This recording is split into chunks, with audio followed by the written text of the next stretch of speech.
Welcome to the War to End All Wars Part 2, Electric Boogaloo. My name is Sergeant Supergunner. Are you interested in major technical advancements in the weapons field during World War II?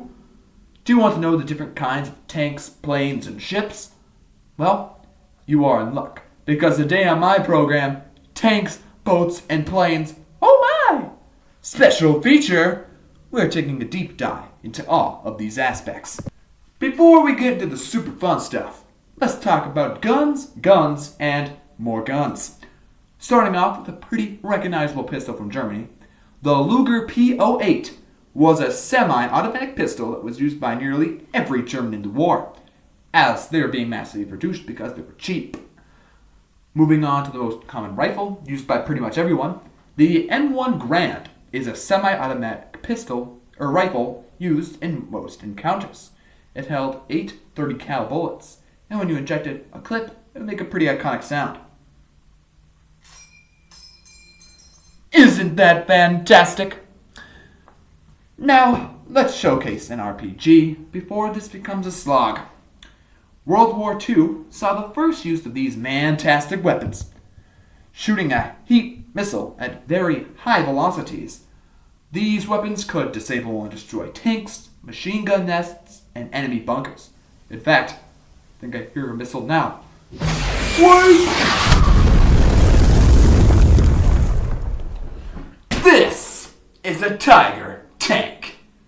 Used by the Germans in tank battalions, these tanks featured 8.8 centimeter flak, which was feared by the Allies who called it 88.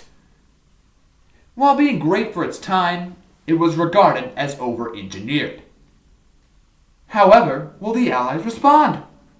Why, with the M4 Sherman, mass-produced because it was easy and the materials required were cheap, it had a 75mm gun reprogrammed into a fully traversing turret in the front of the tank. So you could be like Master Chief in the back of a warthog, just pelting the enemies down. Now let's hop in and showcase some planes, shall we? Let's take to the skies and engage with the enemy forces. On the Allied side of things, we have the P-51 Mustang, a single-seat fighter jet that was a good choice to escort bombers during campaigns in the European theater. With its speeds of up to 440 miles per hour and its arraignment of guns and missiles, it greatly helped the Allies gain air superiority. How will the Axis powers respond or combat that? The Germans made the Messerschmitt Me-262, a fighter/bomber that was used in high-stakes missions. These planes were so fast that the Germans had to make new tactics to use them effectively. Sadly, they weren't as big of an effort as the powers would have hoped, as they were introduced way too late in the war, and attacks on fuel plants left them stranded on the ground. Finally, let's go underwater! Look, another ship is coming in. It's the Enterprise. No, not that one. The boat, gosh darn it. The USS Enterprise was a Yorktown-class carrier built in the 1930s and served during World War II. Again, not that one. Fun fact, it was the only Yorktown to survive the war. It served in more battles against Japan than any other ship. Famous battles it was in included the Battle of Midway and the Battle of the Eastern Solomons. By the end of the war, she had sunk 71 ships. Man, isn't she beautiful? Who keeps doing that?